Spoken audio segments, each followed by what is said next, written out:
Hey, welcome! Today we're diving into a really powerful instructional method called DC4PL. That's short for Digital Curation for Personalized Learning, and it's a game-changing way to make K-12 education truly dynamic by putting students in the driver's seat. All right, so let's kick things off with a big picture. Personalized learning. You've probably heard the term, but it's so much more than a buzzword. It's a fundamental shift in how we think about education, and honestly, it's more critical now than ever. I mean, just think about it for a second.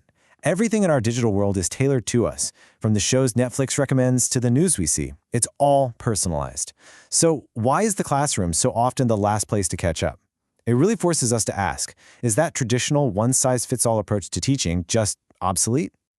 You know, the old model was kind of like a one-way street. The teacher stands at the front, delivering the same information to everyone, and everyone's expected to learn at the exact same pace. Personalized learning completely flips that script. The focus shifts from the teacher to the learner, and most importantly, it introduces this idea of student agency. And that's the T word here, agency. It's about giving students real choice and real control over how they learn. Okay, so if we're putting students in the driver's seat, what's the engine? What's going to power this whole journey? Well, it's something called the art of digital curation. Now, when we say digital curation, I know what you might be thinking. And no, it's not just bookmarking a bunch of websites. It's a deep, intellectual process. It's about teaching students to sift through all the noise online, to actually evaluate what's credible, organize it in a way that makes sense, and, here's the most important part, add their own voice and insights to turn all that raw information into real, meaningful knowledge.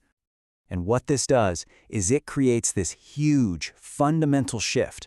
Students stop being passive consumers of content, just sitting there and taking it all in. Instead, they become the architects of their own learning. They're the ones designing and building their understanding piece by piece. So how does DC4PL actually pull this off? How does it structure this process to make it so darn effective? Let's get into the nuts and bolts, the real secret sauce behind the method.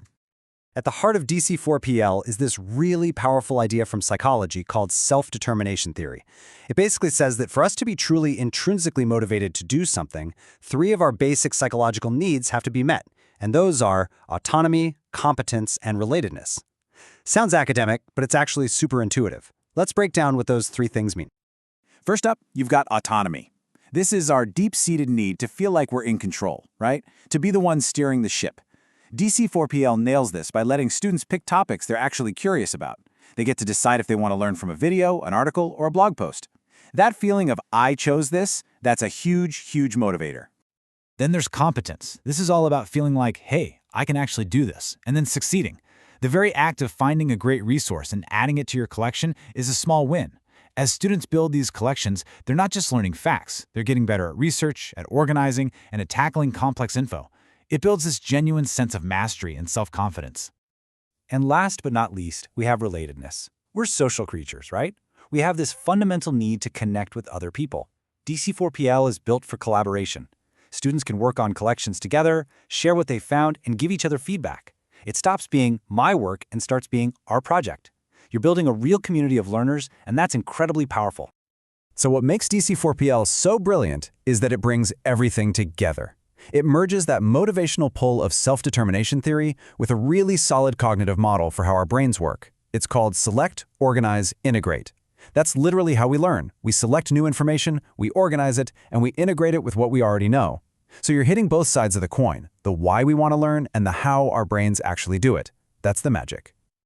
Okay, this all sounds great in theory, but how does the teacher actually do this in a real live classroom?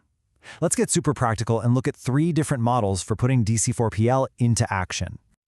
And you know, the best part about this is how flexible it is. These 3 models aren't random. They're like a pathway. You can start with more structure and support, and then, as students get more comfortable, you gradually give them more and more control. It's like teaching someone to ride a bike. You start with training wheels and take them off when they're ready. So, Model 1 is where you start with the most structure. The teacher does the curating up front, providing a high-quality, pre-vetted collection of resources on a topic, like GMO foods. The student's job is to dive into that collection and form their own opinion. It's a great, safe way to dip your toes in the water, especially for tricky subjects or younger students. Model 2 kind of takes the training wheels off one side. Here, the teacher starts things off with a small seed collection, maybe just a few key resources. Then, the students, often in groups, are challenged to go out and expand it.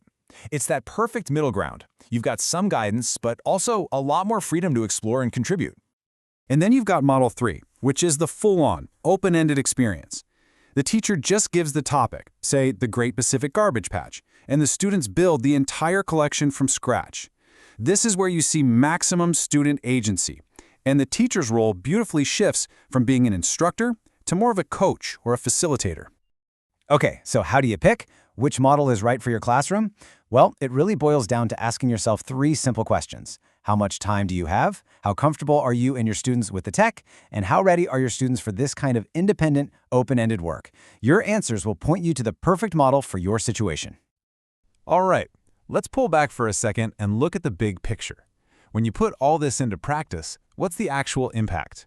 What are the real-world results? Well, the outcomes are frankly huge. We're talking about enhanced critical thinking, serious improvements in digital literacy, and a huge boost in student engagement. Plus, it naturally builds collaboration and communication skills. Students learn how to learn on their own. It's the whole package. And let's be really clear about something. These aren't just fluffy, nice-to-have skills for a report card. These are the core skills, the absolute must-haves for anyone to succeed and thrive in the 21st century. And if you look at the primary benefits, it really tells a story. Look at that biggest slice, a whopping 40%. That's student agency. That's the game changer right there. This method's single biggest impact is empowering students. And right behind that, you see massive gains in critical thinking and the digital skills they absolutely need. So, at the end of the day, DC4PL is way more than just another app or a fancy tech tool. It's a complete, thoughtful framework. It represents a real, tangible step toward what personalized learning is supposed to be. And that really leaves us with one final thought, a question for all of us to chew on. As educators, parents, and learners ourselves, the challenge is clear. How are we going to empower our students to be the architects of their own knowledge?